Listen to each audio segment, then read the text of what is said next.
트럼프 대통령은 최근 리사 쿡 연준 이사를 해임했습니다. 리사 쿡은 인플레이션 억제와 고용 안정이라는 연준의 책무를 강조해온 학자인데요. 주택담보대출 과정에서 사기를 저질렀다는 혐의를 받고 있습니다. 연준을 공격적으로 재편하기 위해 쿡을 내친 것으로 보입니다.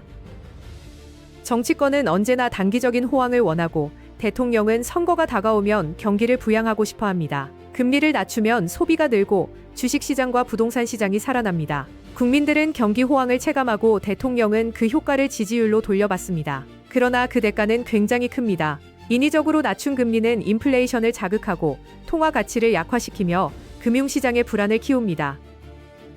1951년 해리 트루먼 대통령은 국채 금리를 묶어달라고 연준을 압박했습니다.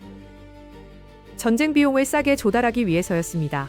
연준이 사실상 정부 하위 기관으로 전락한 건데요. 물가는 치솟았고 결국 1951년 재무부와 연준 사이에 협정이 체결됐습니다. 이 협정은 연준의 독립성을 제도적으로 보장한 전환점이 됩니다.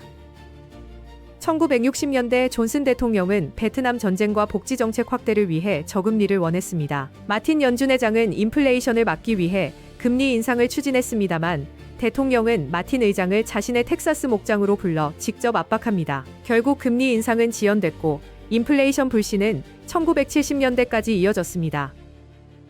1972년 닉슨 대통령은 재선을 앞두고 있었습니다. 그는 번스 의장에게 금리를 내리라고 요구했습니다.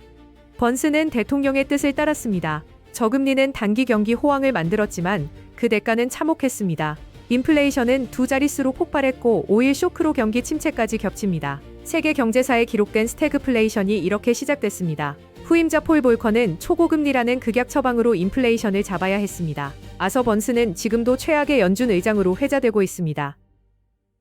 터키의 사례는 중앙은행 독립성 상실의 위험을 극명하게 보여줍니다. 레제프 타이프 에르도안 대통령은 고금리가 인플레이션을 만든다는 독특한 주장을 내세웠습니다. 그는 반대하는 중앙은행 총재를 잇따라 해임했습니다. 그 결과 물가는 2022년 85%까지 폭등하고 리라화 가치는 5년 동안 70% 넘게 폭락했습니다. 외환 보유액은 바닥났고 금융 시스템은 왜곡됐습니다.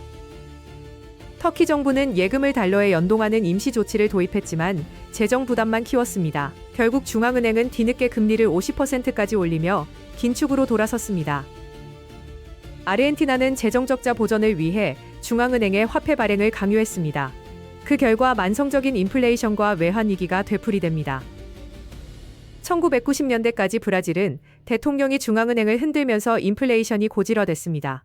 하지만 이후 중앙은행의 독립성을 강화하고 인플레이션 타겟팅제를 도입하면서 경제를 안정시켰습니다. 트럼프 대통령 역시 파월 의장에게 금리를 내리라고 공개적으로 압박하고 있습니다. 트럼프는 연준을 멍청하다고 비난합니다. 말을 안 듣는 파월 의장을 해임하겠다는 협박을 하자 금융시장이 흔들립니다. 이제는 대안으로 연준 이사를 해임하고 자신의 측근들을 자리에 앉히려는 시도를 하고 있습니다. 대통령이 중앙은행을 흔들면 어떤 일이 벌어질까요?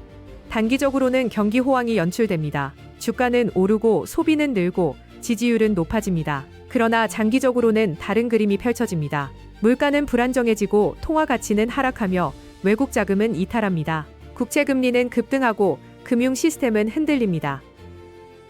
중앙은행의 독립성은 단순한 제도가 아닙니다. 그것은 국가 경제 신뢰를 지탱하는 최후의 방어선입니다. 이 선을 무너뜨리면 단기적 이득은 있을 수 있어도 장기적 대가는 치명적입니다.